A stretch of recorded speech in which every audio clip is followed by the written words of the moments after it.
Hello dear students, let's begin with the lecture number 3 of valuation of goodwill. बच्चों हमने lecture number 2 में methods of valuation discuss कर लिए थे. एक बार सुपर प्रॉफिट मेथड को वापस बात करते हैं 2 मिनट में, क्योंकि उसको अभी एक्सटेंड करना है, काफी नई पॉइंट्स डिस्कस करनी है. So if you look at the super profit method, हमने क्या किया था? पहला step is to calculate the average profit, future maintainable profit. तो हमने ये एवरेज फ्यूचर मेंटेनेबल प्रॉफिट कैसे निकालना है ऑलरेडी सीखा हुआ है. ठीक है. Second, the most important part of this method is average capital employed. मैंने तो सिखाने के लिए यहाँ पे अमाउंट देके रखा है, but this is going to be very very important to calculate, जो अभी हम हमारे इस लेक्चर में डिटेल में सीखेंगे. और आज बहुत ही अफलातून सम्स स्टार्ट करेंगे और अपना लगभग ये लेक्चर में गुडविल समाप्त हो जाएगा. अच्छा, वैल्यूएशन ऑफ जब शेयर्स लेने वाले हैं तो हर क्वेश्चन ऑफ शेयर्स में गुडविल वैल्यूएशन कंपलसरी साथ में होगा. तो goodwill will continue in valuation of shares. अच्छा बच्चों, उसके बाद एवरेज कैपिटल एम्प्लॉयड मतलब कितना पैसा बिजनेस में हमने एक्चुअली इन्वेस्ट किया है. ठीक है, हम इसके बारे में और बात करेंगे. हमारा तीसरा स्टेप है नॉर्मल प्रॉफिट. हम क्या करेंगे? ये जो एवरेज कैपिटल एम्प्लॉयड है इनटू एनआरआर के साथ मल्टीप्लाई करेंगे तो हमें हमारा नॉर्मल प्रॉफिट मिल जाएगा बच्चों. ठीक है. Then super profit is what? आप कितना कमाते हैं? 150. और नॉर्मली कितना कमाने चाहिए? नॉर्मली इस बिजनेस में 10 लाख इन्वेस्ट करके 10% के हिसाब से आप 1 लाख कमाने चाहिए, बट आप 1.5 लाख कमाते हैं, ज्यादा कमाते हैं. क्यों ज्यादा कमाते हैं? बिकॉज गुडविल है आपका. आपका क्या है? गुडविल है. मैं आपको बेस्ट एग्जांपल देता हूं. हमारे एरिया में एक पैटिस वाला है, फेमस पैटिस है, किशोर पैटिस. तो उसके अलावा भी और 25 पैटिस वाले होंगे पूरे एरिया में, पूरे सिटी में. बट अच्छा, स्पेस सबका सेम है, सबका इन्वेस्टमेंट सेम है, जगह उतनी ही है, बट किशोर पैटिस का इतना ज्यादा नाम है प्रीमियम क्वालिटी की वजह से कि वहां पे पैटिस लेने के लिए लाइन लगती है.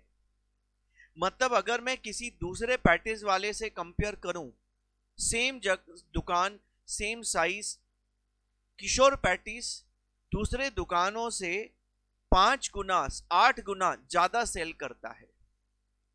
रीजन? गुडविल.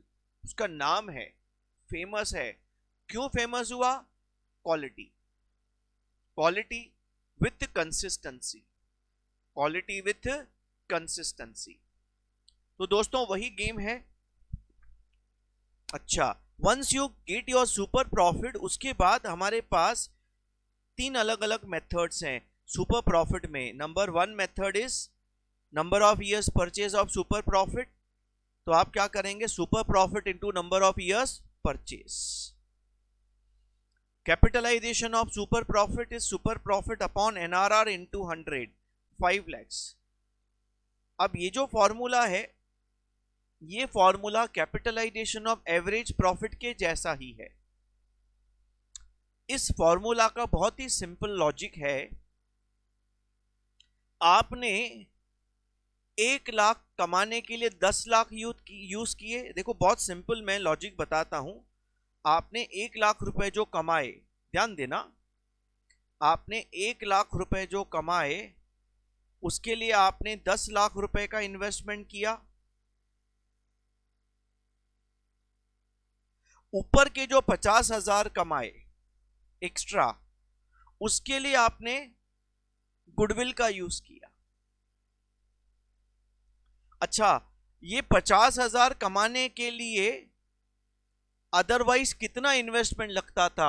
सर 50,000 को 10% के हिसाब से कैलकुलेट करेंगे, 5 लाख इन्वेस्टमेंट लगता था.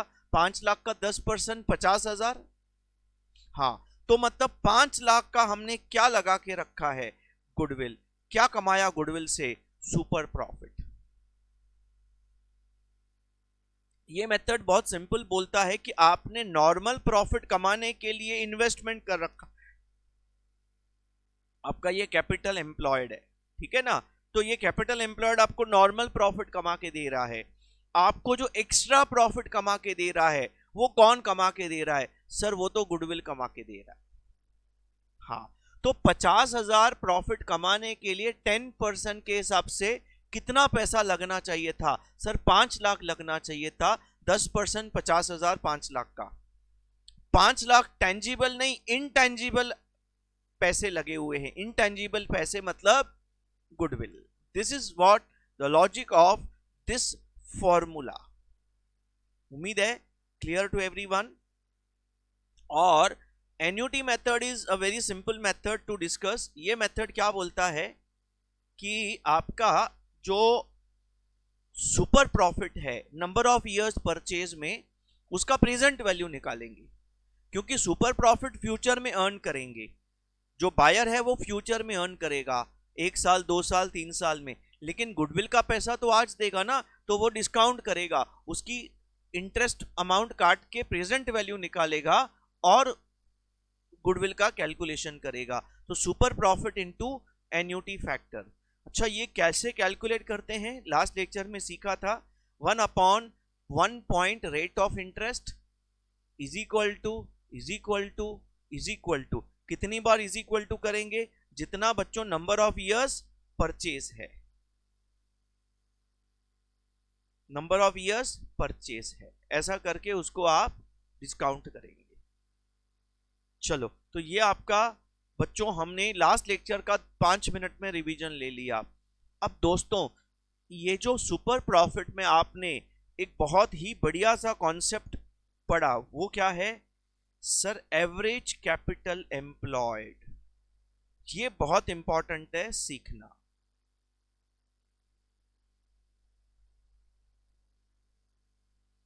अब देखो, एवरेज कैपिटल एम्प्लॉयड का मतलब amount invested in business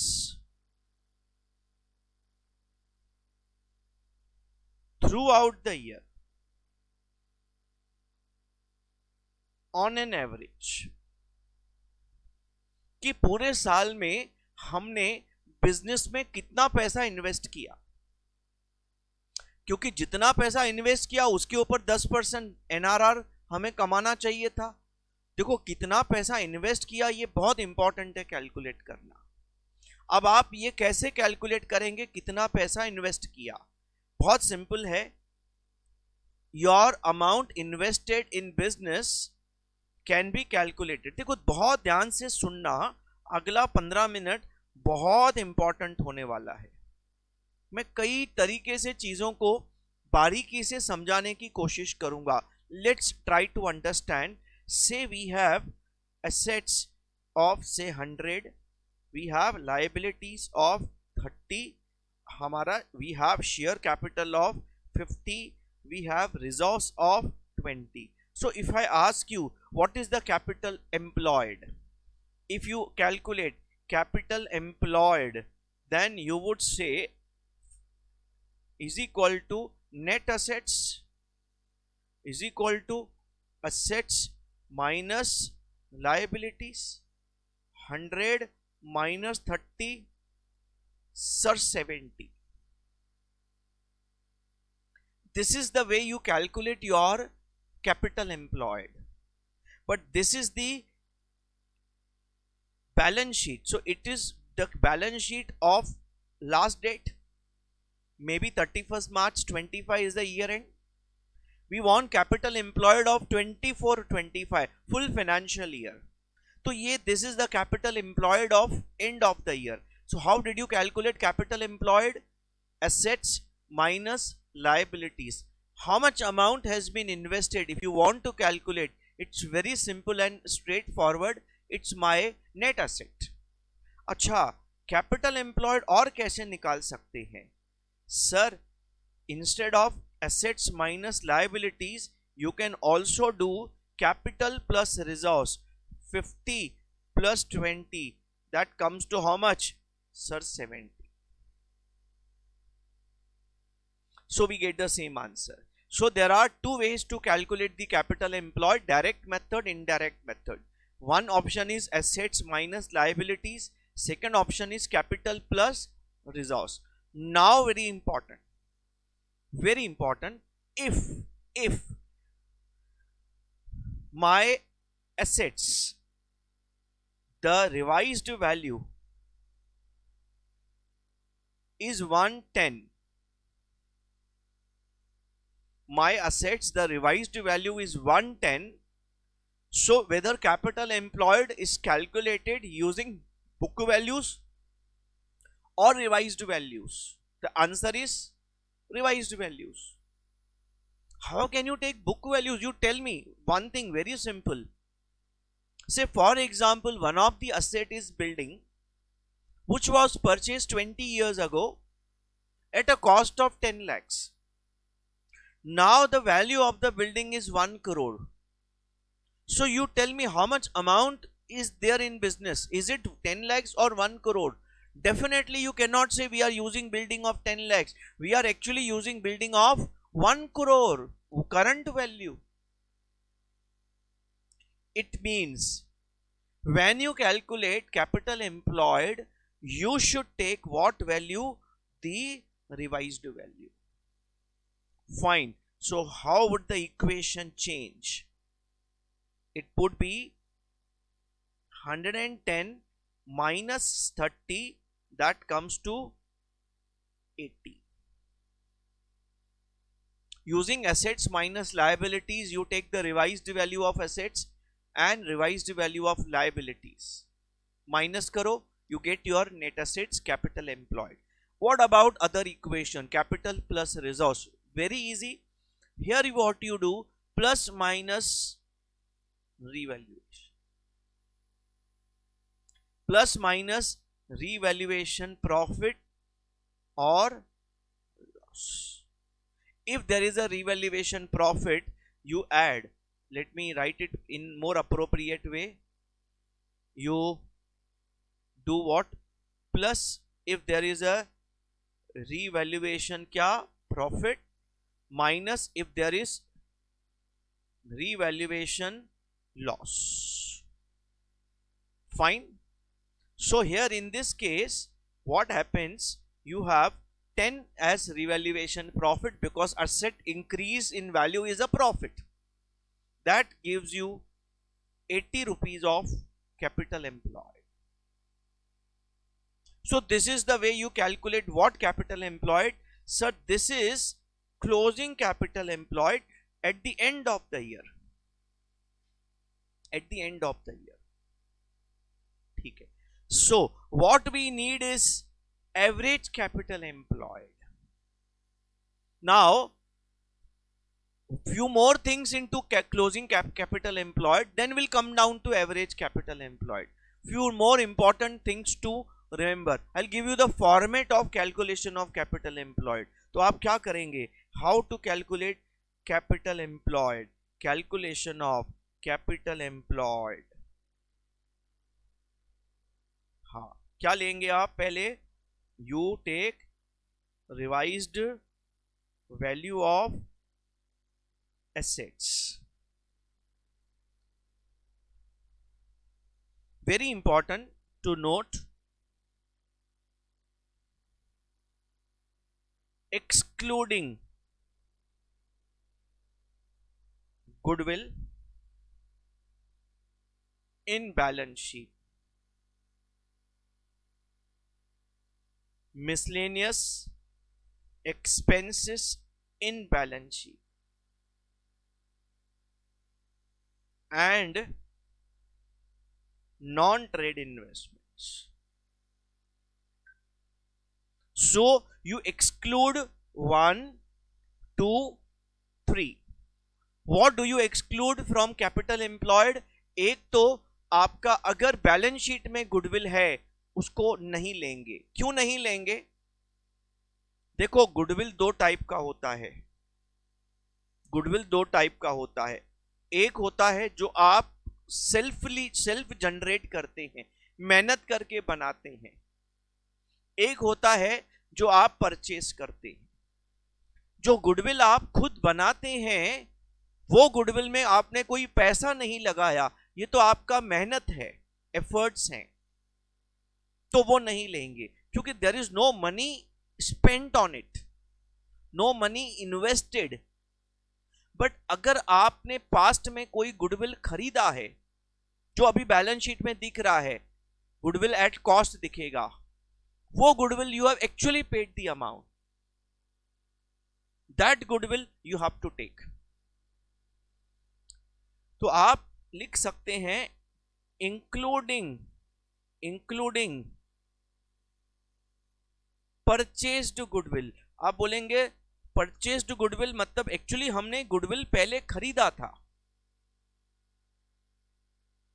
तो आप ऐसा बोल सकते हैं कि if the goodwill is self generated goodwill we will not include in our capital employed, because capital employed का मतलब होता है हमने बिजनेस में कितने पैसे लगाए हैं। अब ये जो गुडविल है इसमें तो हमने पैसे लगाए ही नहीं, खुद मेहनत करके बनाया ना, बट परचेज्ड गुडविल में हमने पैसे लगाए हैं, वो लेंगे हम।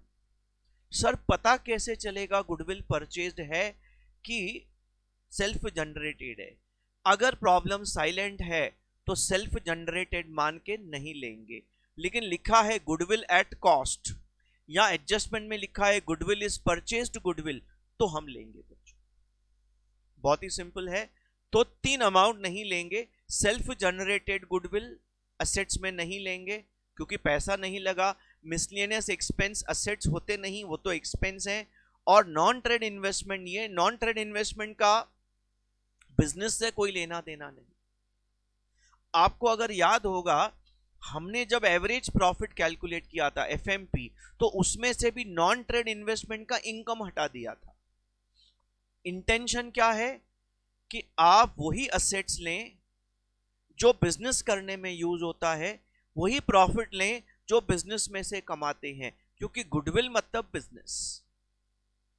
आप जो इन्वेस्टमेंट्स करके पैसा कमाते हैं उसका गुडविल से कोई लेना देना नहीं। कंक्लूजन, आप जब एवरेज एफएमपी निकालेंगे तो वहां से नॉन ट्रेड इन्वेस्टमेंट का इनकम हटा देंगे और कैपिटल एम्प्लॉयड में से वो इन्वेस्टमेंट हटा देंगे। कौन से वाले? Non trade investments. बहुत बारीकी से हर चीज हम डिस्कस करेंगे, ध्यान देना, ऐसी कोई चीज नहीं छोड़ेंगे जो पेपर में आ सकती है। आगे पीछे ऊपर नीचे दाएं बाएं जितनी भी चीजें हैं, जितने भी कॉन्सेप्ट्स हैं, हम हमारे लेक्चर में कवर करने वाले हैं। ठीक है, बाकी आपको मेहनत करना है। देन देखो आप कितना स्कोर करते हैं।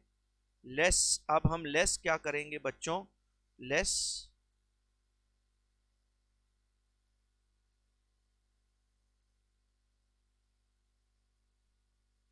Liabilities at revised value. आप लायबिलिटीज लेस करेंगे रिवाइज्ड वैल्यू, यहां पे आपको मिलेगा कैपिटल एम्प्लॉयड। बट बच्चों ये ईयर एंड का कैपिटल एम्प्लॉयड है, इसको हम क्लोजिंग कैपिटल एम्प्लॉयड बोलते हैं। अब बच्चों एवरेज कैसे निकालेंगे? जरा हम एवरेज की बात करते हैं। देखो मैं आपको बताऊं, हमारे लगभग 90% सम्स में हम क्लोजिंग कैपिटल एम्प्लॉयड को ही एवरेज मान के चलते हैं, क्योंकि एवरेज निकालने के लिए हमें और इंफॉर्मेशन चाहिए। एवरेज का मतलब एंड पर्पस को समझते हैं। ठीक है, देखो जब हम फाउंडेशन इंटर में पढ़ते हैं तो कई चीजें उतना डेप्थ में नहीं पढ़ते, लेकिन अभी फाइनल है। When I teach final I assume sky is the limit, anything under the sky on in this topic should be discussed. चलो अब बात करते हैं एवरेज कैपिटल एम्प्लॉयड कैसे हम कैलकुलेट करते हैं, कैसे हम उसको समझते हैं। देखो क्या है, समझो at the beginning of the year, start of the year, end of the year, ठीक है, ईयर एंड। अब समझो हमारा ओपनिंग कैपिटल एम्प्लॉयड है हमें स्टार्ट में बिजनेस में 10 लाख रुपए इन्वेस्टेड है, ठीक है, हमने करंट ईयर में 2 लाख रुपया प्रॉफिट कमाया। आपको पता है अगर आप प्रॉफिट कमाएंगे what will happen to my capital, profit will increase my capital employed, ये रिसोर्स में जुड़ जाएगा, मेरा कैपिटल एम्प्लॉयड बढ़ जाएगा। So my closing capital employed, I am assuming no drawings, will be how much sir? It will be 12 lakhs rupees. Now in this case if I want to calculate average capital employed, how to calculate average capital employed is equal to opening capital employed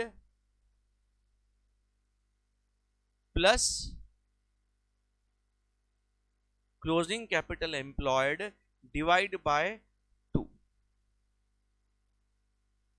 Opening capital employed 10 lakhs, closing is 12 lakhs, divide by 2, average is 11 lakhs.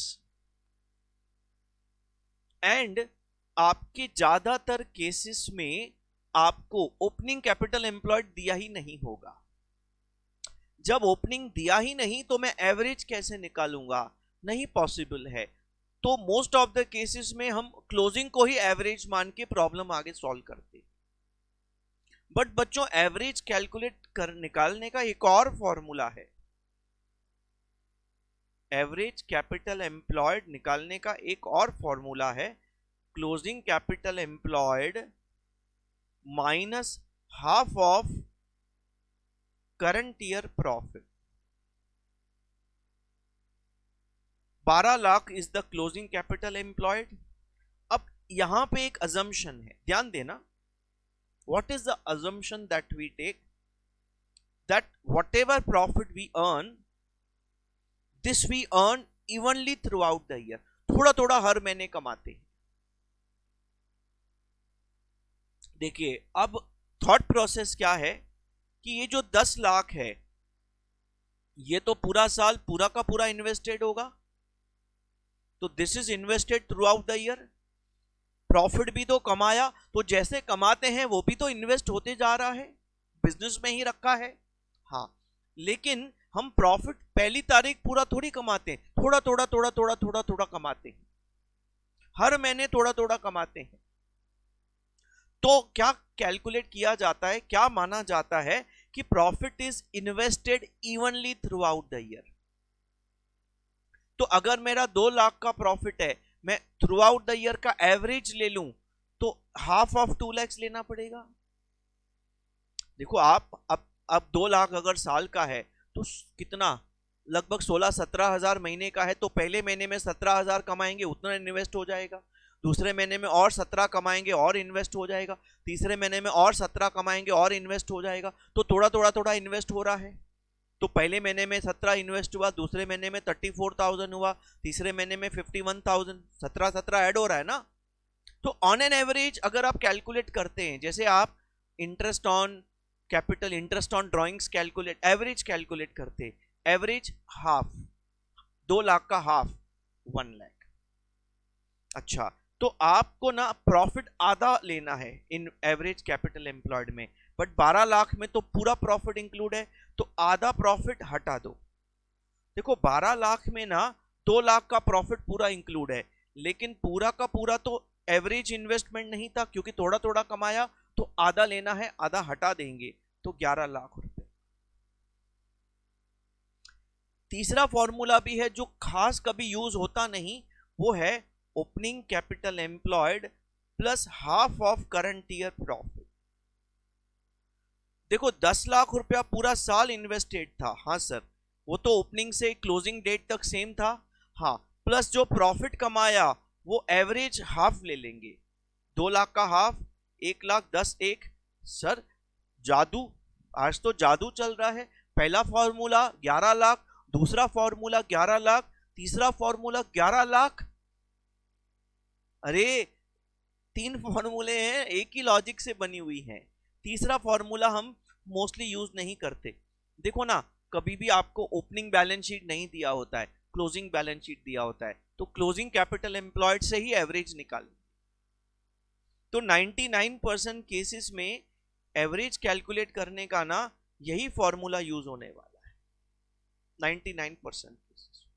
हाँ, लेकिन अगर आपको information नहीं है profit की तो आप क्या करेंगे, क्लोजिंग को ही एवरेज मान के उसी को यूज करेंगे सुपर प्रॉफिट में नॉर्मल प्रॉफिट निकालने के लिए। उम्मीद है। अच्छा, अब इसमें एक और पड़ाव है, बहुत इंपॉर्टेंट है। इसमें एक और चीज हमें लेस करनी है। हाँ, ये थोड़ा सा हमारे सीएमए इंस्टीट्यूट का अपना एक पर्सनल ओपिनियन है जिसको हमें फॉलो करना है। सीएमए इंस्टीट्यूट का ओपिनियन है। कुछ और इंस्टीट्यूट्स को अगर आप स्टडी करेंगे तो ये ओपिनियन उनका नहीं है, बट हमें हमारी इंस्टीट्यूट के हिसाब से चलना पड़ेगा। हाँ सर, चलो, तो ये बात एक और चीज है यहाँ पे। हाँ, लेस करेंगे, अभी ये कंप्लीट नहीं हुआ, अब इसमें से एक और चीज लेस करना बाकी है। Less preference share holders claim, preference share holders claim. Now आप बोलेंगे सर प्रेफरेंस शेयर होल्डर का अमाउंट क्यों लेस कर रहे हैं? देखो, अगर आप नॉर्मल लेते हैं तो नॉर्मल केस में प्रेफरेंस शेयर कैपिटल एक कैपिटल माना गया है, बट इंडियस के हिसाब से प्रेफरेंस शेयर्स एक फाइनेंशियल लायबिलिटी माना गया है। So here basically main owners कौन है? इक्विटी वाले। तो we are calculating goodwill for equity because these people are main owners, equity share holders. तो प्रेफरेंस शेयर्स का अमाउंट माइनस कर दे।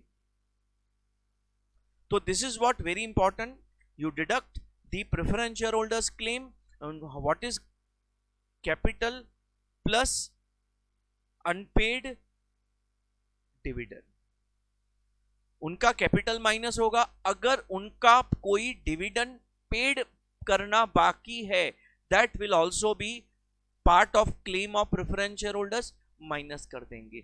सर अगर प्रॉब्लम साइलेंट है तो what we assume for dividend? We assume that dividend has been paid, dividend has been paid. Now this is actually what we call it as what? Closing capital employed. Is it clear to everyone? हाँ, तो हमने last lecture में ये भी discuss किया था कि जब आप एवरेज एफएमपी निकालेंगे तो उसमें प्रेफरेंस डिविडेंड माइनस करेंगे, तो कैपिटल एम्प्लॉयड में प्रेफरेंस शेयर होल्डर्स का क्लेम माइनस करेंगे। आई रिपीट, कैसे करेंगे? कैपिटल एम्प्लॉयड कैसे निकालते हैं? Balance sheet method. Balance sheet के असेट्स की रिवाइज्ड वैल्यू ले लेंगे। क्या नहीं लेंगे? गुडविल अगर सेल्फ जनरेटेड है तो नहीं लेंगे, गुडविल अगर परचेज्ड है तो लेंगे। Miscellaneous expense, preliminary expenses not written off नहीं लेंगे, वो एक्सपेंसेस हैं, असेट्स नहीं है। नॉन ट्रेड इन्वेस्टमेंट्स नहीं लेंगे बिकॉज ये इन्वेस्टमेंट्स का गुडविल से लेना देना नहीं, ये नॉन बिजनेस एसेट्स हैं। Minus revised value of liabilities, जितने भी लायबिलिटीज हैं जैसे you have debentures, you have creditors, bills payable, expenses outstanding, deduct. Then you also deduct preference share holders claim, then you get your capital employed. This is the capital employed which is used here. देखो ये कहां use होगा बच्चों? ये step number 2 में use की। ये देखो, ये हमने कैलकुलेट कर लिया, ये मैंने रेडीमेड दिया था, इसको कैलकुलेट कैसे करते हैं सीख लिया। इसी कैपिटल एम्प्लॉयड को एनआरआर से मल्टीप्लाई करके नॉर्मल प्रॉफिट हम निकालते। I hope so, very very clear. अब एक काम करते हैं, हमने काफी थियरी डिस्कस कर लिया है, काफी थियरी। अब थोड़े से स्टडी मटेरियल के सम्स उठा लेते हैं, तो फॉर्मूले भी रिवाइज हो जाएंगे, अच्छी सी प्रैक्टिस भी हो जाएगी। उम्मीद है कि अभी तक जो सिखाया है वो बहुत क्लियर है, अच्छे से हर बात को नोटबुक में नोट डाउन करेंगे। हाँ, पीडीएफ भी आपको मिल जाएगा, बट आप नोटबुक में नोट डाउन करना। जब तक आप लिखेंगे नहीं आपको चीजें पक्की नहीं होंगी, याद नहीं पड़ेंगी, ठीक है ना। PDF is just as a supporting role. हाँ, चलो हम उठाते हैं हमारे इंस्टीट्यूट का question number 9, page number 133। So यहां पे मैं पेज नंबर भी लिखूंगा, क्वेश्चन नंबर भी लिखूंगा।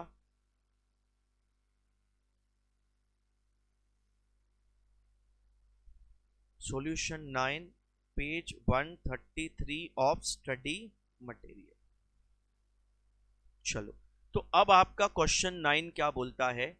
X Y limited a partnership firm earned profits during last 4 years 42, 46, 52 and 46। ठीक है भाई, प्रॉफिट कमा लिया इन्होंने। Firm has a total asset worth 82, current liability include creditors 12800। अच्छा, अब आप ध्यान से अगर देखेंगे इसकी आपकी एसेट्स और लायबिलिटीज दिए हैं। एसेट्स लायबिलिटीज देने का पर्पस समझ में आ गया, capital employed, assets minus liabilities. बहुत बढ़िया। The normal rate of return is 10%। NRR दे के रखा है। Determine value of goodwill on the basis of 2.5 years of purchase of super profits.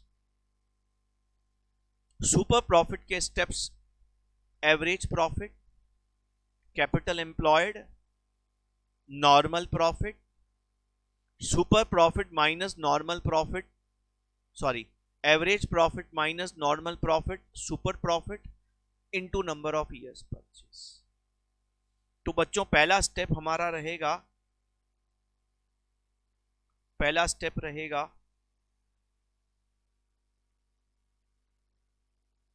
Calculation of average future maintainable profit.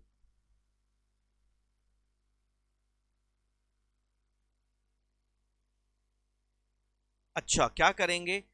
चारों profit का average निकालेंगे, 42, 46,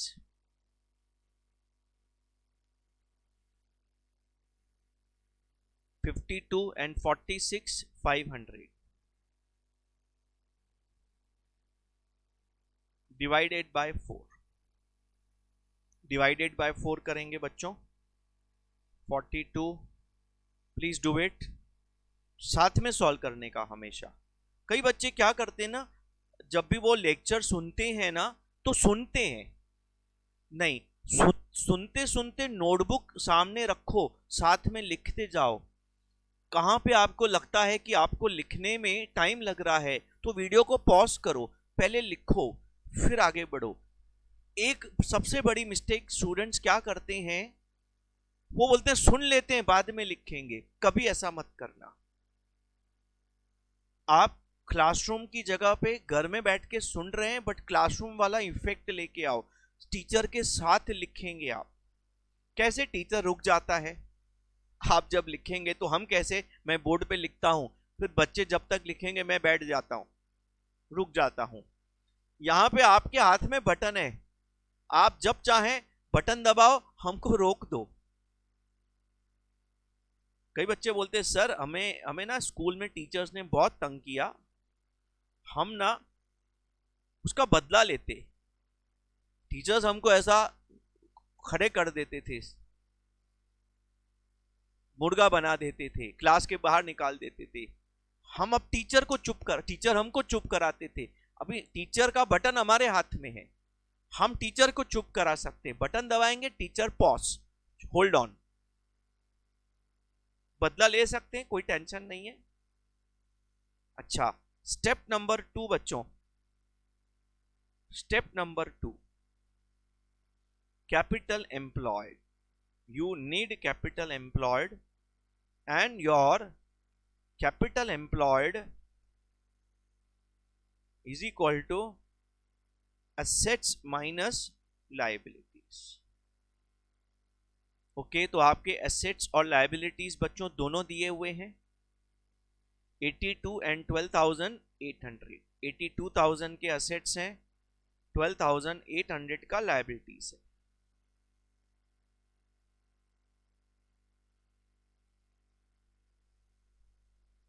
80,000, एक minute, 82,000 minus 12,800, it's not 80,000, 69,200 rupees. बहुत अच्छा. Step 3, you need to calculate the normal profit. अभी हमारे business में हमने कितना पैसा लगाया है सर? 69,200 लगाया है. Normal profit is equal to capital employed into NRR upon 100. हमने कितना पैसा लगाया है सर? 69,200 लगाया है. And what is the normal rate of return? It is 10%. लटका हुआ है, मोस्ट ऑफ द टाइम 10% ही दिखता है. 6920. ठीक है, तो हम कितना कमाते हैं? हम सर बहुत ज्यादा कमाते हैं. हम 46,000 कमाते हैं. नॉर्मल प्रॉफिट इज 6920, तो हम नॉर्मल से बहुत ज्यादा कमाते हैं. नॉर्मल से बहुत ज्यादा क्यों कमाते हैं? वही एग्जाम्पल, गुडविल, किशोर पैटिस. हमारे यहां पे एक और एग्जाम्पल है. एक मिठाई वाला है, A1 स्वीट्स. आप बिलीव नहीं करेंगे, जब होली का दिन आता है या स्पेशली दिवाली का दिन आता है, रक्षाबंधन का दिन आता है, तो सब मिठाइयां खाते हैं. उन दिनों में A1 स्वीट्स के दुकान में 200 लोगों का लाइन लगता है. 150, 200, 100, 150, 200 का लाइन लगता है. वो दुकान से लेके पूरे बाजार में वो लाइन स्प्रेड हो जाता है. मेला जैसा लगता है. अरे क्या लाइन है, मजा आता है. दुकान में एट अ टाइम 15 लोग मिठाई बाय कर सकते हैं, इतना बड़ा दुकान है. उसके बाद 100 लोग, 150 लोग की लाइन लगी रहती है. This is called as goodwill. उसी के बाजू में दूसरा मिठाई वाला है, वो खाली बैठा रहता है. वो खाली, उसके पास 2-3 लोग रहेंगे, उसके पास 100 लोग रहेंगे, तो उसके पास 3 लोग रहेंगे, 4 लोग रहेंगे. कमाता वो भी अच्छा है, बट वो जो बाजू वाला दुकान अच्छा कमाता है वो नॉर्मल प्रॉफिट है. A1 वाला का गुडविल इतना अच्छा है कि वो सुपर प्रॉफिट कमाता है. और कितना गुना कमाता है वो देखो ना. वो 4 लोग हैं, उधर 100 लोग हैं लाइन में. 4 और 100 मतलब कितना गुना हो गया? 20 गुना ज्यादा कमाता है वो उससे. I hope you understand the difference. Goodwill, normal से ज्यादा कमाना इज बिकॉज ऑफ गुडविल. ठीक है, और गुडविल बनाने को टाइम लगता है. बनाने को टाइम लगता है. ठीक है. नंबर 4, अब हम बात करेंगे सुपर प्रॉफिट कितना आएगा. Super profit is equal to average profit minus what? Normal profit. What is my average profit बच्चों? 46,625. What is my normal profit? 6,920.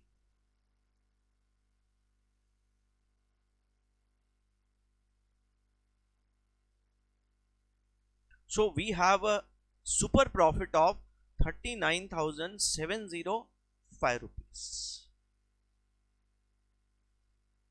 And after super profit we need number of years purchase, and number of years purchase है 2.5 years. 2.5 years purchase से multiply करेंगे हम इसको. super profit into number of years purchase, 39,705 into 2 years purchase, 2.5 sorry, into 2.5, 99,260, 2.5 round of करेंगे 263 rupees. ये आपका super profit का एक बहुत ही बेसिक क्वेश्चन. बेसिक क्वेश्चन भी आते हैं और अच्छे लेवल के क्वेश्चंस भी आते हैं. बेसिक क्वेश्चंस आपके पहले शॉर्ट क्वेश्चंस में, एमसीक्यूज में आते हैं, लॉन्ग क्वेश्चंस में, फिर बड़े बड़े क्वेश्चंस आते हैं. हम दोनों करने वाले हैं. चलो बच्चों, ये हमने एक सुपर प्रॉफिट का अच्छा सम उठा लिया, 9 कंप्लीट कर दिया. अब हम स्टडी मटेरियल में हमारे अगला क्वेश्चन नंबर 10 सॉल्व करते हैं. Question 10 page 134। पेज नंबर के साथ हमेशा लिखना इजी हो जाता है। Solution 10 page 134 of study material. देखें इस किस चीज के ऊपर क्वेश्चन है। ये है from the following particulars you are required to determine goodwill. Super profit देके रखा है, एनआरआर भी देके रखा है, एन्यूटी प्रेजेंट वैल्यू देके रखा है। Annuity method,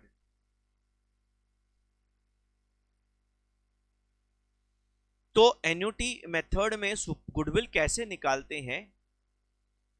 goodwill is equal to, पहले तो सुपर प्रॉफिट निकालते हैं, पूरे 4 स्टेप्स के साथ सुपर प्रॉफिट निकलता है जो इन्होंने निकाल के दे दिया है। इसको आप खाली क्या करेंगे, एन्यूटी फैक्टर के साथ मल्टीप्लाई करेंगे। सुपर प्रॉफिट बोला है 4.5 lakh, annuity factor is the present value factor 3.0374 and that will give you your goodwill.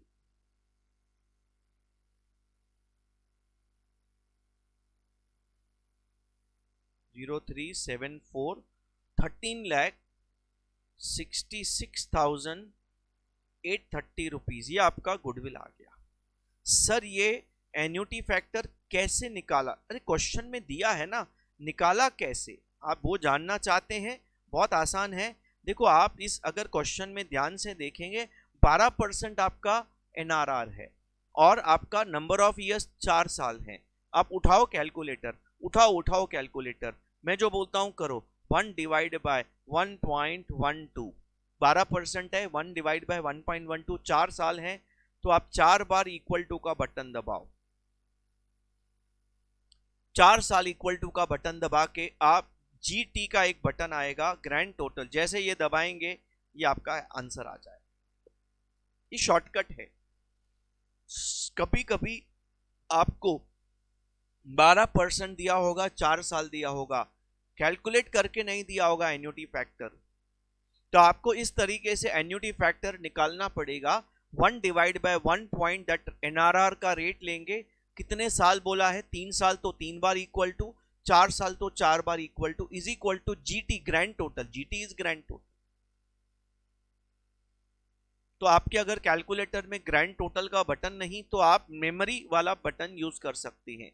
Sir मेरे कैलकुलेटर में जीटी है ही नहीं, तो ठीक है मैं जो बोलता हूं वैसा करो। इक्वल टू एम प्लस, फिर से इक्वल टू, फिर M plus, equal to M plus, equal to M plus M R C, ये वाले बटन्स दबाओ, आपको एग्जैक्टली ये वाला आंसर आ जाएगा। ये एक और मैथमेटिकल कैलकुलेटर टेक्निक है इसको कैलकुलेट करने का। अरे ग्रैंड टोटल का बटन अगर नहीं है, देखो ये क्या हो रहा है ना, ग्रैंड टोटल में क्या होता है, जो भी आपके 4 नंबर्स हैं, यहाँ पे एक नंबर आया, दूसरा आया, तीसरा आया, चौथा आया, ग्रैंड टोटल में क्या हो जाता है, चारों नंबर जो आपके आए ना ऐड हो जाते हैं। लेकिन जीटी का ऑप्शन ही नहीं है, तो फिर मेमोरी में उसको हम ऐड करते हैं, फिर मेमोरी रिकॉल करते हैं, एमआरसी इज मेमोरी रिकॉल, वहां पे आ जाता है वो टोटल होके आपका। बहुत सिंपल लॉजिक है, इसमें कोई रॉकेट साइंस नहीं है, समझा कि नहीं? हाँ, तो ये आपका हो गया प्रेजेंट वैल्यू। ये प्रेजेंट वैल्यू है। आप अगर इसको 4 से मल्टीप्लाई करेंगे तो normal number of years purchase हो जाएगा, लेकिन 3.03 से मल्टीप्लाई किया तो वो इंटरेस्ट कट गया, प्रेजेंट वैल्यू आ गया। क्योंकि बायर तो बाद में फ्यूचर में सुपर प्रॉफिट कमाएगा, पेमेंट तो आज कर रहा है वो, तो फ्यूचर में कमाएगा सुपर प्रॉफिट, पेमेंट आज कर रहा है, तो आज वो फ्यूचर वाला पेमेंट आज कर रहा है तो डिस्काउंट या इंटरेस्ट काट के देगा ना, उसी को बोलते हैं प्रेजेंट वैल्यू एन्यूटी मेथड। बहुत ही सिंपल था बच्चों, हमारा हो गया। ओके, हम जरा अगला सम उठा लेते हैं।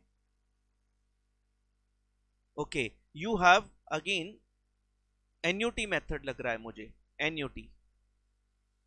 ठीक है, जरा इसको क्वेश्चन को समझ लेते हैं। Let's try to understand the question.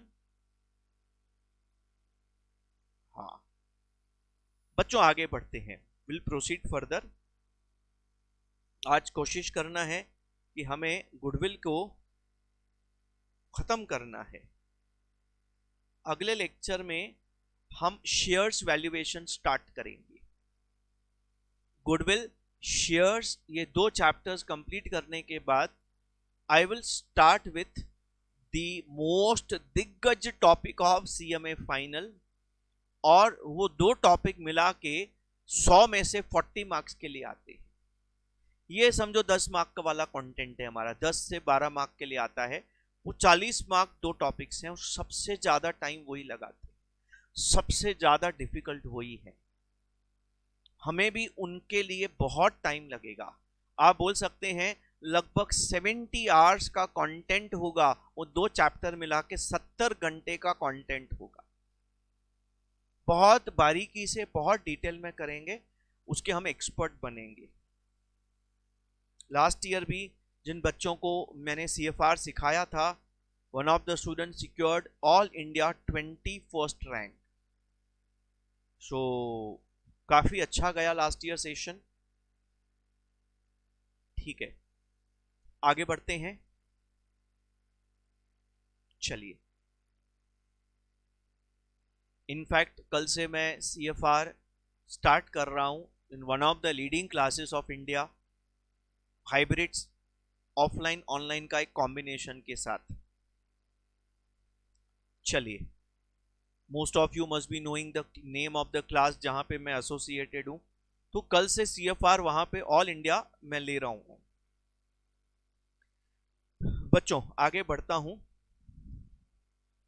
Average profit आपको दिया है 7 लाख रुपए, average capital employed 55 lakhs, NRR 10%। तो अगर मैं ओरली कैलकुलेट करूं तो आई कैन से दैट हमारा नॉर्मल प्रॉफिट यहां पे निकल के रेडी हो जाएगा। नॉर्मल प्रॉफिट हमारा कैसे निकालेंगे भाई, हमने 55 लैक्स लगा के रखे हैं, उस पर 10% नॉर्मल रेट है, 10% मतलब 5.5 लाख रुपए। यस और नो? मतलब नॉर्मली 5.5 लाख रुपए कमाने चाहिए, लेकिन हम तो 7 लाख कमा रहे हैं, तो हम 1.5 लाख रुपया एक्स्ट्रा कमा रहे हैं। एक्स्ट्रा मतलब सुपर प्रॉफिट 1.5 लाख रुपया। और आपको present value of annuity factor देके रखा है, कुछ है ही नहीं, वो सुपर प्रॉफिट को एन्यूटी फैक्टर से मल्टीप्लाई कर देंगे, you get your value of goodwill. 2 minute का गेम है, 2 मिनट का सम, छोटा सा नन्ना सा मुन्ना सा प्यारा सा। तो ये सम नंबर है अपना 11, page 134 of study material, page 134।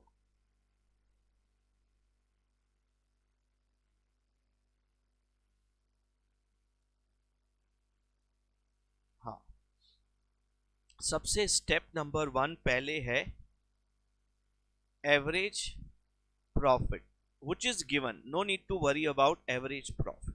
How much? 7 lakhs. बाद में हम कॉम्प्लिकेटेड सम्स करेंगे जिसमें एवरेज प्रॉफिट निकालना पड़ेगा, कैपिटल एम्प्लॉयड निकालना पड़ेगा, बहुत मेहनत करना पड़ेगा। Step 2 is average capital employed, it's given as 5 lakh 55 lakhs ना, yes 55 lakhs given. Okay, step 3 is normal profit,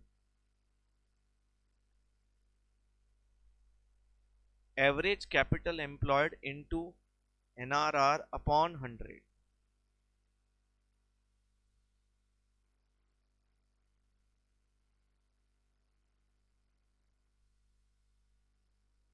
550.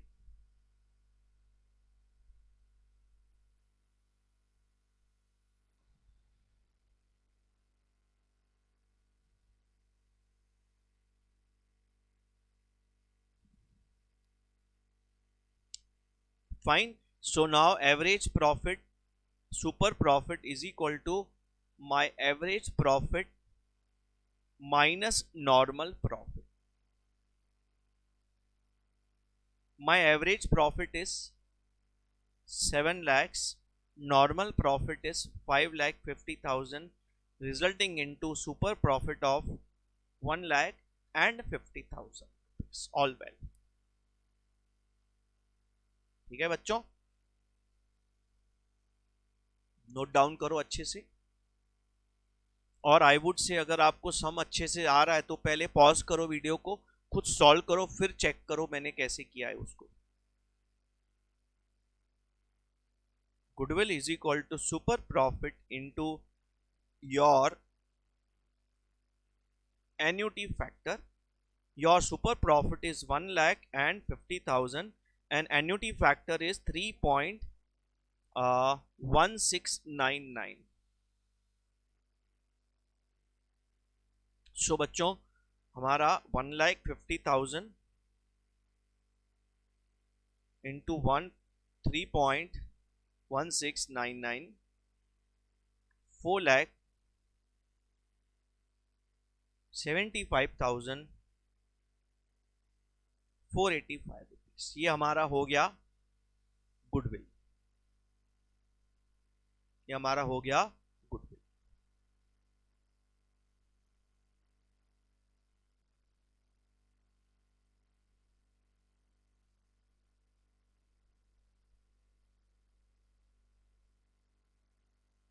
Now let's go with the level 2 level 3 sums. ये बेसिक सम्स थे हमारे। उम्मीद है कि ये सम्स के साथ हमारा बेसिक आइडिया गुडविल का हमारा क्लियर हो गया। बच्चों अगर हम आगे जाते हैं, हमारा अगला जो सम है ये कैपिटलाइजेशन ऑफ प्रॉफिट है। अब ध्यान देंगे इसको कैसे करना है। कैपिटलाइजेशन मेथड मैंने दो सिखाए हैं, एक एवरेज प्रॉफिट वाला, एक सुपर प्रॉफिट वाला। सुपर प्रॉफिट वाले में तो आपको कोई दिक्कत ही नहीं, सुपर प्रॉफिट मिल गया, super profit upon NRR into 100 ready. But capitalization of average profit आपको सिखाया था एग्जाम्पल के साथ, आप पहले उसको रिवाइज करना, फिर ये सम के ऊपर आ जाना, ठीक है ना। आपकी नोटबुक से एक बार रिवाइज करो, खुद कोशिश करो सॉल्व करने की, कॉन्सेप्ट्स को 2-3 बार रिवाइज करो, फिर सम्स में आने का है आपको, समझा कि नहीं। That will make it very comfortable and easy. A firm values goodwill under capitalization of profit. Its average profit for the year 4 years has been 72। इसने तो हमें एवरेज प्रॉफिट निकाल के दे दिया है। स्टेप 1 हमारा सॉल्व हो गया 72। Net assets and capital employed 485 lakhs। बहुत अजीब बात हो गई, बोलता है नेट असेट 480 है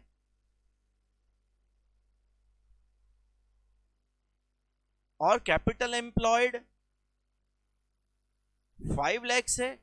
सर अभी अभी आपने थोड़ी देर पहले हमें एक बात समझाई थी कि capital employed is net assets. हाँ, तो ये अलग अलग कैसे हो सकता है? बच्चों ध्यान से आप बात को समझना,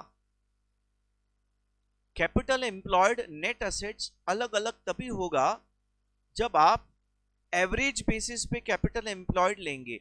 इसका ये मतलब हो गया कि आपका ये जो अमाउंट है ना, ये एक क्लोजिंग कैपिटल एम्प्लॉयड होगा, एक एवरेज कैपिटल एम्प्लॉयड होगा। वैसे फंडामेंटली अगर आप मेरे को पूछेंगे, मैंने सीए फाइनल 12 साल पढ़ाया है यही टॉपिक, सीए फाइनल, सीएमए की बात नहीं कर रहा हूं, सीएमए तो अभी 2 साल से 3 साल से है, बट सीए फाइनल मैंने 12 साल से यही टॉपिक पढ़ाया है।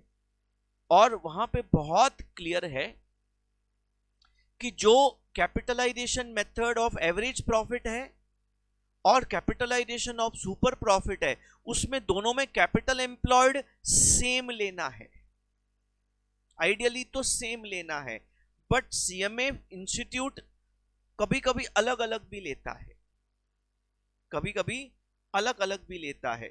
तो आप याद रखना, अगर आपको नेट असेट्स और कैपिटल एम्प्लॉयड अलग अलग दिए हैं, इसका मतलब ये है ये जो कैपिटल एम्प्लॉयड है वो एवरेज कैपिटल एम्प्लॉयड है। और ये एवरेज कैपिटल एम्प्लॉयड हम कौन से मेथड में यूज करते हैं? Sir super profit method. और ये जो नेट असेट्स है ये क्लोजिंग कैपिटल एम्प्लॉयड है, ये हम कैपिटलाइजेशन ऑफ एवरेज प्रॉफिट में यूज करेंगे। ध्यान रखना, अलग अलग दिया है तो ऐसे करना है। नॉर्मली अलग अलग नहीं होता, सेम होता है, दोनों में सेम लेते हैं, बट सीएमए के हिसाब से हमें जाना है, कभी कभी अलग अलग हो सकता है। डिफरेंस मैंने बताया, जो कैपिटल एम्प्लॉयड है वो average capital employed super profit method में यूज होएगा, और जो नेट असेट्स है वो क्लोजिंग कैपिटल एम्प्लॉयड जैसा हो गया, वो capitalization of average profit method में यूज होएगा। चलो, एनआरआर आपका 12% है, तो बच्चों उम्मीद है कि आपको कैपिटलाइजेशन मेथड याद है।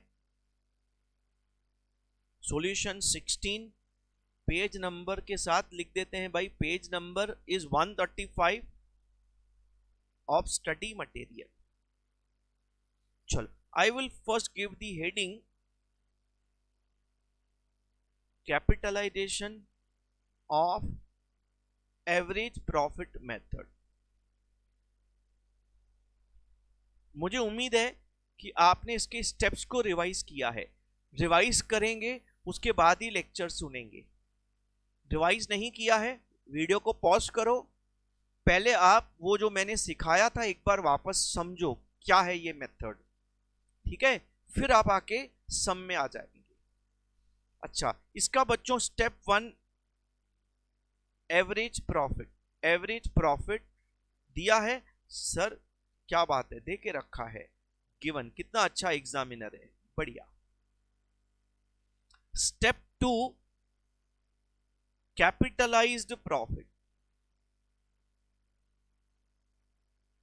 and the formula for that is your average profit upon NRR into 100।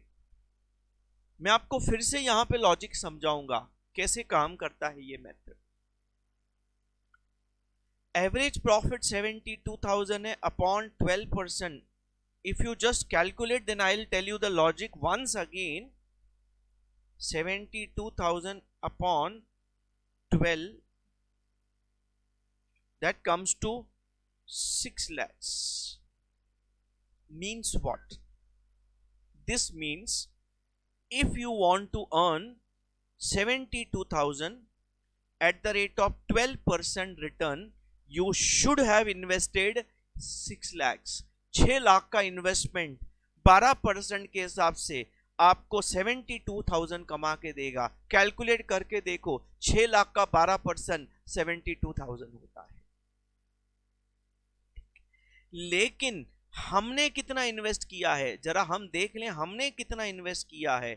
हमारा net assets, net tangible assets हमने कितना इन्वेस्ट किया है सर, हमारा नेट असेट्स 480 दिया है, मतलब हमने 480 इन्वेस्ट किया है।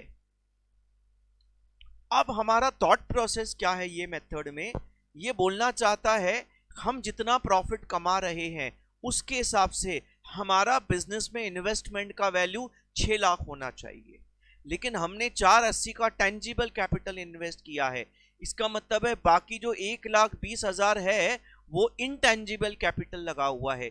इनटेंजिबल मतलब गुडविल। तो मैं क्या कर रहा हूं, मेरे प्रॉफिट के हिसाब से मेरे इन्वेस्टमेंट की वैल्यू निकाल रहा हूं 6 लाख। 72,000 प्रॉफिट के हिसाब से my investment amount should be 6 lakhs, but I invested 480, so I did not invest 120. That 120 actually is intangible investment, and that my intangible investment is my अच्छा will. अच्छा will is goodwill। उम्मीद है खोपड़ी में जा रहा है। आपको मेरा नंबर है, स्क्रीन पे नंबर दिख रहा है, आप कभी भी मेरे को कॉल एंड व्हाट्सएप पे डाउट्स पूछ सकते हैं। अगर मैं बिजी हूं लेक्चर में तो मैं आपको टाइम दे दूंगा, उस टाइम पे हम डिस्कस करेंगे, ठीक है ना। हाँ, so my goodwill is equal to step 2 minus step 3, capitalized profit minus what, net assets। what is my capitalized profit? 6 lakhs। Net assets हैं मेरे 480 के, मेरा 120 का क्या हो जाएगा, गुडविल हो जाएगा। Very simple.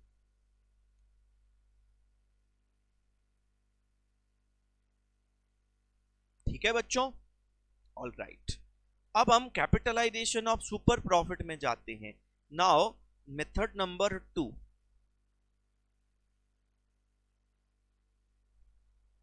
Capitalisation of super profits method. चलो, ये मेथड में पहले तो सुपर प्रॉफिट निकालेंगे, फिर एक फॉर्मूला से गुडविल निकालेंगे. सुपर प्रॉफिट निकालने के हमेशा 4 स्टेप्स हैं. आई रिपीट द स्टेप्स, पक्का करो.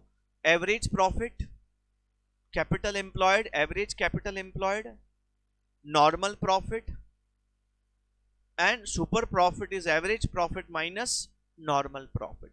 उसके बाद 5वां फॉर्मूला में गुडविल आएगा आपका. तो पहला स्टेप आपका बच्चों हमेशा सेम रहेगा. Average profit which is given in this question as 72,000 rupees. The second formula will be capital employed, average capital employed. बच्चों ये भी आपको दे के रखा है. How much is given? 5 lakhs rupees. Yes sir. So using this, can we calculate normal profit? हाँ sir.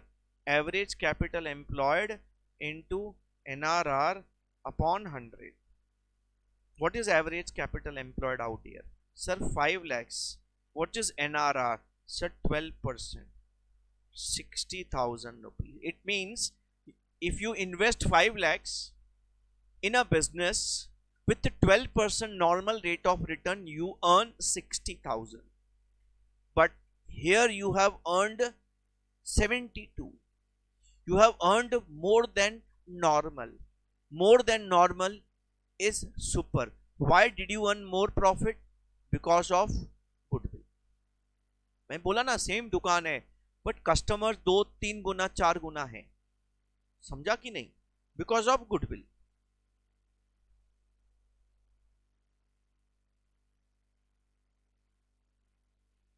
Super profit, average profit minus normal profit. मेरा average profit है 72 जो हम कमाते हैं और 60 is my normal profit. So we earn how much extra? 12,000 rupees. 12,000 rupees. So one super profit is ready. Now goodwill, one formula, you are done with goodwill. So my formula number 5, my goodwill is equal to super profit upon NRR into 100, 12,000 upon 12 into 100.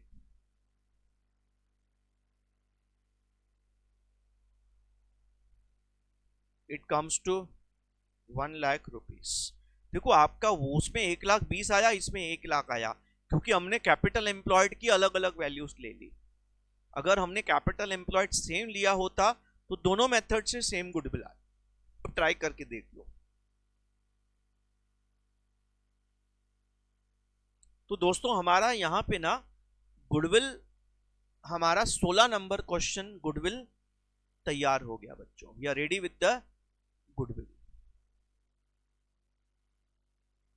चलो अब हम आगे बढ़ेंगे.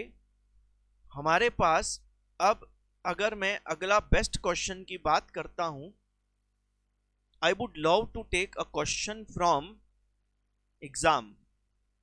मैंने निकाल के रखा है बहुत सारे क्वेश्चंस, मैंने बहुत जगह से निकाल के रखे हैं. एग्जाम के क्वेश्चंस, मॉक पेपर्स के क्वेश्चंस, मॉड्यूल के क्वेश्चंस, पुराने क्वेश्चंस, नए क्वेश्चंस, बढ़िया बढ़िया क्वेश्चंस. तो ये वाला क्वेश्चन हम सॉल्व करते हैं. ये क्वेश्चन मतलब एक दिग्गज क्वेश्चन है. अच्छा ये क्वेश्चन कभी का है? अरे भाई तुम ऐसा क्यों स्क्रीन में आ रहा है? बढ़िया से आ. दिसंबर 24 अभी का लेटेस्ट पेपर का क्वेश्चन उठा रहा हूं मैं. मॉडल टेस्ट पेपर है शायद. हाँ model test paper, model answers. ठीक है, पुराने सिलेबस के भी बहुत बढ़िया क्वेश्चंस हैं गुडविल के. अच्छा गुडविल का ना वैल्यूएशन ऑफ शेयर्स में हर सम में गुडविल आएगा. तो वहां पे गुडविल का बहुत ज्यादा, अभी 2-3 क्वेश्चन में अपना ये टॉपिक खत्म हो जाएगा। फिर वैल्यूएशन ऑफ शेयर्स में ना फिर से गुडविल हर क्वेश्चन में आने वाला है। रादर मैं आपको ऐसा बोल सकता हूं, जब हम वैल्यूएशन ऑफ शेयर्स करेंगे तो शेयर वैल्यूएशन में आधा टाइम तो गुडविल वैल्यूएशन करेंगे, बाकी आधा टाइम शेयर वैल्यूएशन, क्योंकि शेयर वैल्यूएशन में गुडविल वैल्यूएशन भी लगता है। ठीक है, तो दिसंबर 24 क्वेश्चन 3B हम स्टार्ट करते हैं। चलो यहां पे हम लिखेंगे solution question 3B December 24 mock model question paper. ठीक है ना, कहां से लिया? Following is the balance sheet of Z। ये सॉल्व करके ये हमारा गुडविल लगभग खत्म हो जाएगा, subject to further discussion of goodwill in share valuation. अच्छा बच्चों, यहां पे आप ध्यान से देखेंगे balance sheet of Z on 31 March 24। चलो ठीक है, अब अगर देखेंगे इसमें ना प्रेफरेंस शेयर्स हैं तो मजा आएगा, प्रेफरेंस शेयर्स होते हैं तो मजा आता है। फिर आपको प्रिलिमिनरी एक्सपेंसेस हैं। जब भी हम पढ़ रहे हैं ना तो ब्रेन में प्रोसेस होता है, बैलेंस शीट किस काम आता है सर? नेट असेट्स यानी कैपिटल एम्प्लॉयड निकालने के लिए। मैंने बोला था 3 असेट नहीं लेने हैं। पहला मिसलेनियस एक्सपेंस नहीं लेना है। अच्छा गुडविल, अगर ये परचेस्ड गुडविल है तो लेंगे, सेल्फ जनरेटेड है तो नहीं लेंगे। सर लिखा ही नहीं, नीचे देखेंगे, नीचे अगर कुछ नहीं लिखा तो हम इसको अज्यूम करेंगे सेल्फ जनरेटेड है तो नहीं लेंगे। कैसे मालूम पड़ेगा परचेज्ड है? यहां पे लिखा होगा एट कॉस्ट, या तो एट कॉस्ट लिखा होगा या एडजस्टमेंट में लिखा होगा कि ये परचेज्ड गुडविल है। वैसे जस्ट फॉर योर इंफॉर्मेशन मैं आपको बताऊं, ये है ना पुरानी रिडंडेंट बातें, अपडेटेड नहीं है चीजें। फॉर योर इंफॉर्मेशन मैं आपको बता दूं, अगर ये गुडविल सेल्फ जनरेटेड है, ये गुडविल जो बैलेंस शीट में है, तो ये बैलेंस शीट ही रॉन्ग है, बैलेंस शीट ही रॉन्ग है, गलत बैलेंस शीट बनाई है। ऐसे कैसे सर? अकाउंटिंग स्टैंडर्ड, नॉलेज के लिए बता रहा हूं। अब आप ऐसा नहीं कि खाली पेपर लिखना है, जब आप मार्केट में जाएंगे CMA फाइनल पास करके तो आप नॉलेज कैरी करके जाएंगे। तो don't just study for paper, study for knowledge. More and more knowledge will make you strong. Accounting standard 26 बोलता है self generated goodwill can not be shown in balance sheet. If this is a self generated goodwill, how can it appear in balance sheet? Because if this appears in balance sheet, this is the violation of accounting standard 26. But friends, we cannot do anything. We cannot do anything. What we will do is, institute's opinion, by default goodwill assumed as self generated। तो जब हम capital employed लेंगे तो हम इसको नहीं उठाएंगे। देखो खुद का बना हुआ गुडविल में पैसा थोड़ी लगा है, मेहनत लगा है। पैसा नहीं लगा तो कैपिटल एम्प्लॉयड में नहीं आने वाला, वो पैसा लगा है तो ही आएगा। और तीसरा इंपॉर्टेंट चीज इन्वेस्टमेंट्स है आपके पास। ये आप इन्वेस्टमेंट को क्या मानेंगे, ट्रेड इन्वेस्टमेंट की नॉन ट्रेड इन्वेस्टमेंट? बच्चों वापस ध्यान में रखना, बहुत इंपॉर्टेंट चीजें लिखते जाओ। अगर प्रॉब्लम साइलेंट है तो investments are assumed as non trade investments. Trade investment एक रेयर केस होता है, रेयर सिचुएशन होती है नॉन ट्रेड इन्वेस्टमेंट। तो नॉन ट्रेड इन्वेस्टमेंट मतलब ये भी हम हमारे कैपिटल एम्प्लॉयड में इंक्लूड नहीं करेंगे।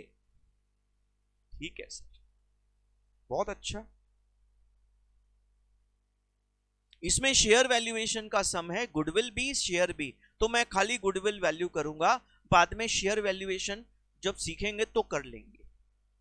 हाँ, additional information, nominal value of investment is 5 lakh. Nominal value मतलब sir face value, market value is 520, market value मतलब फेयर वैल्यू मानते हैं। तो सर ये वाली वैल्यू जो है ये क्या है वैल्यू, आपकी ये वैल्यू क्या है जो अंदर है बैलेंस शीट के? डेफिनेटली बच्चों ये वाली वैल्यू क्या होगी, ये वाली वैल्यू होगी हमारी, किधर गया कलर, कलर, कॉस्ट। ये क्या है हमारी कॉस्ट। तीन वैल्यूज होती हैं, face value, nominal value, cost और आज की मार्केट वैल्यू। अच्छा बच्चों, आप जब कैपिटल एम्प्लॉयड निकालेंगे तो कौन सी वैल्यू ली जाएगी? सर कैपिटल एम्प्लॉयड में इन्वेस्टमेंट आता ही नहीं है, नहीं आता है, शेयर वैल्यूएशन में आएगा, वहां के लिए दिया हुआ है।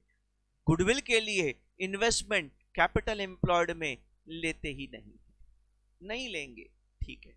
हाँ, बाकी असेट्स की रिवाइज्ड वैल्यू दी है, आपको दिया है बिल्डिंग, प्लांट, सब ले लेंगे, जो जो दिया है सबको ले लेंगे बच्चों, प्लांट ये सब रिवाइज्ड वैल्यू ले लेंगे। अच्छा जिसकी रिवाइज्ड वैल्यू नहीं तो सर बुक वैल्यू ले लेंगे।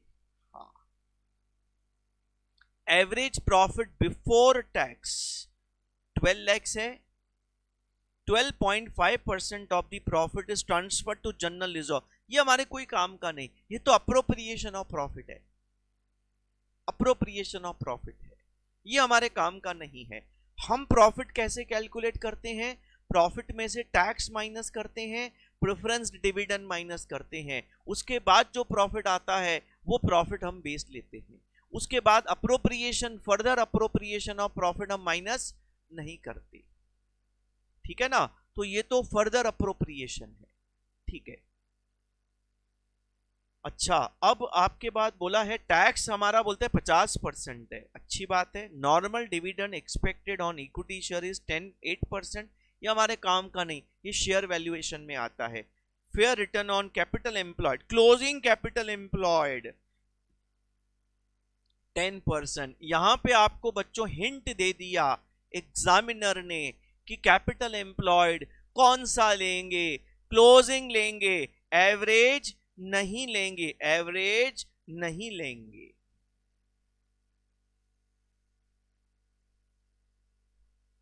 ओके, गुडविल में be valued at 3 years purchase of super duper profit. Super profit method में ही दम है, बाकी मेथड ऑर्डिनरी हैं, बहुत ही सिंपल मेथड्स हैं। हाँ चलो तो इसको हम सॉल्व करेंगे। देखो वापस आप पहले ब्रेन में स्टेप्स को प्रोसेस करेंगे, 5 स्टेप्स होते हैं। पहला step average future maintainable profit, क्या निकालेंगे? हाँ दिया है ना, ये 12 लाख रुपए का दिया है, इसमें हम एडजस्टमेंट्स करेंगे और फ्यूचर मेंटेनेबल प्रॉफिट निकालेंगे, स्टेप 1। स्टेप 2 कैपिटल एम्प्लॉयड, वो भी सीखा हमने। Step 3 normal profit, capital employed into NRR upon 100। Fourth step super profit, average profit minus normal profit. Fifth step super profit into number of years purchase, 3 years purchase, goodwill आ जाएगा आपका। 5 steps पकड़ के रखेंगे। चलो इसको सॉल्व करते हैं बच्चों। हमारा पहला स्टेप होगा स्टेप नंबर 1,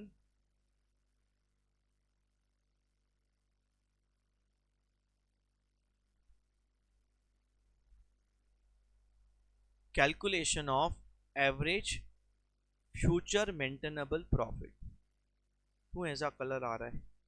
चलो हम लोग नॉर्मल ले लेते हैं। हाँ, एवरेज फ्यूचर मेंटेनेबल प्रॉफिट, तो आपको बच्चों प्रॉफिट बिफोर टैक्स दिया हुआ है 12 लाख रुपया। अच्छा अब आप 5 एडजस्टमेंट्स करेंगे। कौन सी 5 एडजस्टमेंट्स आपने एवरेज प्रॉफिट में करनी है? रेक्टिफिकेशन याद है, एबनॉर्मल आइटम्स निकालने हैं बाहर, नॉन ऑपरेटिंग आइटम्स निकालने हैं बाहर, फ्यूचर एडजस्टमेंट्स, अपॉर्चुनिटी कॉस्ट, भूल न जाना।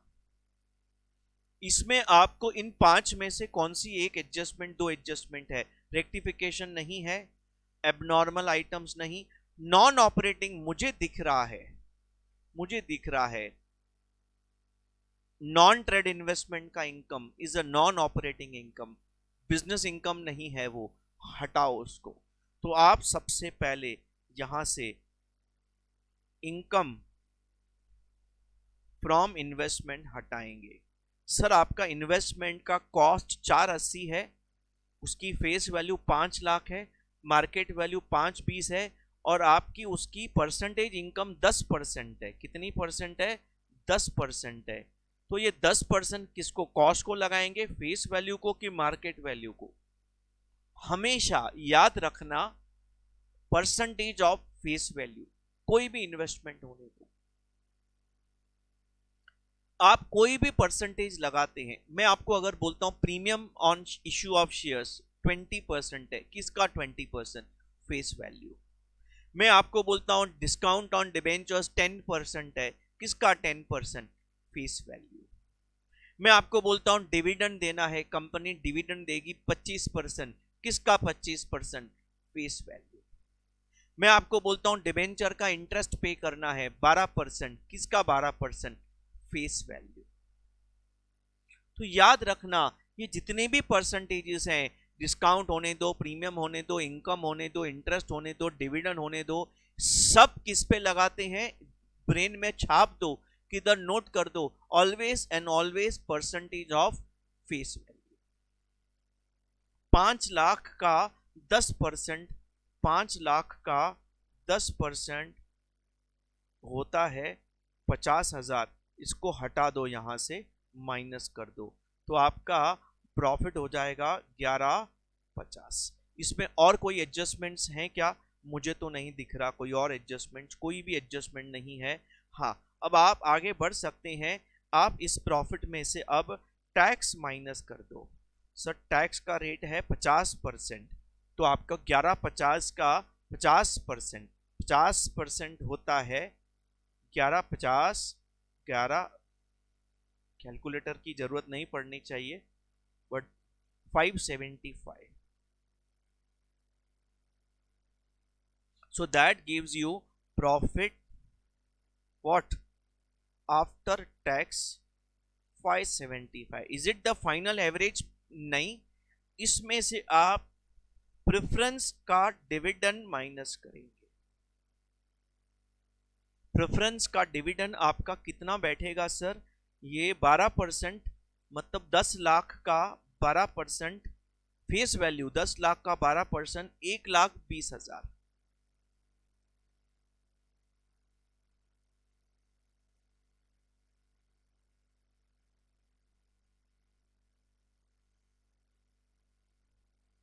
This is your average future maintainable profit. This is the profit that we consider for valuation of goodwill. ये हमारा एवरेज प्रॉफिट मानते हैं, फ्यूचर मेंटेनेबल प्रॉफिट मानते हैं। Basically this is the profit of equity share holders. Preference share holders को अपना हिस्सा दे दिया। हाँ, इसमें से इक्विटी का डिविडेंड है तो माइनस मत करना, इक्विटी में ट्रांसफर टू जनरल रिजर्व है तो माइनस मत करना, क्योंकि वो फर्दर अप्रोप्रिएशन है। हमने कितना इक्विटी के लिए कमाया अपने को वो लेना है, कितना उनको बांटा, कितना ट्रांसफर टू रिजर्व किया, वो तो प्रॉफिट का डिस्ट्रीब्यूशन है, वो मत माइनस कर देना। नाउ सबसे दिग्गज step 2 is your closing capital employed. What is closing capital employed out here? आप देखो क्या क्या नहीं लेंगे, मैंने क्रॉस मार दिया है। हाँ, हम क्या लेंगे? Building plant stock debtors, building plant stock debtors, cash. So हमारा रिवाइज्ड वैल्यू ऑफ एसेट्स, और हमें एसेट्स की रिवाइज्ड वैल्यू नीचे दी हुई है 32 लाख रुपए बिल्डिंग है।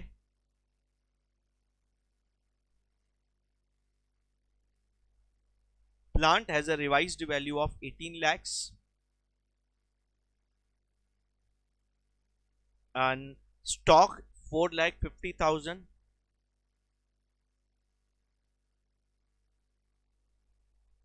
debtors 3,60,000, कैश लेना पड़ेगा। बैलेंस शीट में देखो और कुछ रह तो नहीं गया। बिल्डिंग प्लांट, स्टॉक, डेटर्स और कैश 1 लाख रुपीस। तो आपका टोटल कर लेंगे बच्चों यहाँ पे 32 lakhs, 18 lakhs, 450, 360, 1 lakh, 59 lakhs,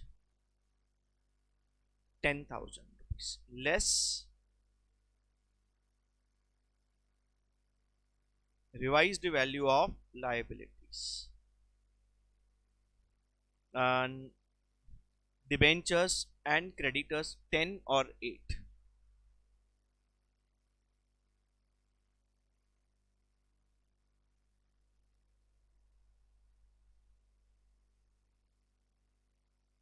We will also take preference share capital and that is 10 lakhs rupees.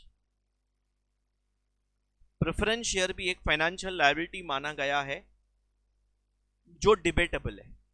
मैं ऐसा नहीं बोलूंगा कि ये रॉन्ग है, बट मैं ऐसा बोलूंगा डिबेटेबल है। अकॉर्डिंग टू माय ओपिनियन, जो हम सीए फाइनल में इतने सालों से किए हैं, जो मैंने सीए फाइनल में अपने टाइम पढ़ा था और 12 साल पढ़ाया है, 12-13 साल, डिबेंचर्स प्रेफरेंस शेयर्स को हम माइनस नहीं करते। डिबेंचर लायबिलिटी आउटसाइड है, but preference share outside liability नहीं मानते। बट ऐसा आप मत करना, आपके पेपर में ऐसा करके आना, प्रेफरेंस शेयर लेस करना। लास्ट बैच में बच्चों से मैंने बात किया था, तो उन्होंने इंस्टीट्यूट में मेल भेजा था कि क्या करना है, तो उन्होंने बोला था जैसा हमारे इंस्टीट्यूट के स्टडी मटेरियल में है आप वैसा फॉलो करेंगे।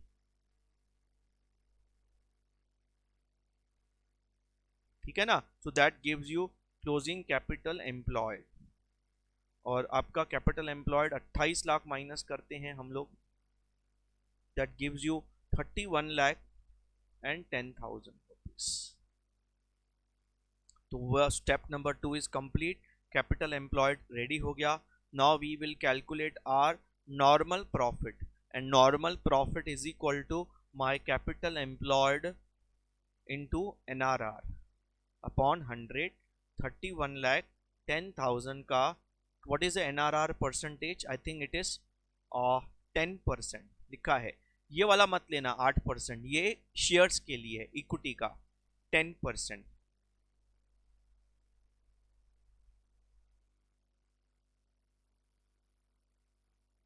And then what is number 4, super profit is your what, average profit minus normal profit. What is average profit? Sir 455 ऊपर निकाला था, 311 is the normal profit, so 455 minus 3,11,000, 1,44,000 is my super profit. Very easy, very straightforward, बहुत ही basic, बहुत अच्छा सम है। इसमें ना बहुत सारी जो थियोरी हमने बात की ना, यहाँ पे ना क्लियर होती जाएगी कि कैसा सोचना है, कैसा करना है। बाद में मैं बहुत कॉम्प्लिकेटेड सम भी लेने वाला हूँ, बट पेपर में ये लेवल के सम्स आते हैं, वो भी एक पेपर का सम है। 2019 में बहुत ही कॉम्प्लिकेटेड सम आया था, वो लेने वाला हूं। और मॉड्यूल का आखिरी क्वेश्चन जो है बहुत जबरदस्त क्वेश्चन है, वो मैं लेने वाला हूं। ठीक है, कुछ और स्पेशल क्वेश्चंस हैं, सब एक एक करके लेने वाले हैं हम लोग। हमारा goodwill is equal to super profit into, इन्होंने बोला नंबर ऑफ ईयर्स परचेज वाला मेथड लगाओ, माय सुपर प्रॉफिट इनटू, इन्होंने आई थिंक 3 इयर्स परचेज बोला है, यस 3 इयर्स परचेज। ठीक है, तो 3 दिया है आपको, that gives you goodwill of into 3 कर देते हैं 4,32,000। Goodwill is ready. देखो आपका इंस्टीट्यूट का सॉल्यूशन भी इसमें दिया हुआ है, तो हमने 4,32,000 का गुडविल रेडी कर दिया। इनका आंसर से हमने मैच कर दिया। सो दोस्तों यहाँ पे हमने ऑलमोस्ट गुडविल की काफी, तीसरा लेक्चर है, काफी डिटेल डिस्कशन, अलग अलग टाइप के सम्स भी कर लिए, लगभग मॉड्यूल के सम्स, एग्जाम के क्वेश्चन और भी हम करेंगे, विल डिस्कस फर्दर। तो अगला लेक्चर में हम आगे का डिस्कशन कंटिन्यू करेंगे, फिर वैल्यूएशन ऑफ शेयर्स में घुसेंगे। चलो दोस्तों, तब तक tata, bye bye, keep studying very very hard. भले आपका आर्टिकल चालू है, बट आप अपनी पढ़ाई को डेली, मेरे छोटे छोटे लेक्चर्स हैं, 1.5 घंटा, 1.25 घंटा, 1.5 घंटा, बड़े बड़े लेक्चर्स नहीं है, तो 1.5 घंटा लेक्चर सुनने में कोई दिक्कत की बात नहीं है। लेकिन आप ऐसा नहीं कि ट्रेन में बैठ के लेक्चर सुनो, नहीं, वो थियरी चलता है। प्रैक्टिकल में आपको नोटबुक लेके बैठना है, लेक्चर सुनना है, सॉल्व करना है, सुनना है साथ में, जैसे क्लास में वैसे ही आपको सॉल्व करना है। आपको 1.5 घंटे का लेक्चर सुनने के लिए 2 घंटे लगने चाहिए, 1.25 घंटे लगने चाहिए, क्योंकि आप लिखेंगे, पॉज करेंगे, लिखेंगे, सही मेथड से पढ़ेंगे, बाद में बहुत आसान लगेगा आपको। चलो दोस्तों, मिलते हैं अगले लेक्चर में, तब तक tata, bye bye, take very good care of you, thank you.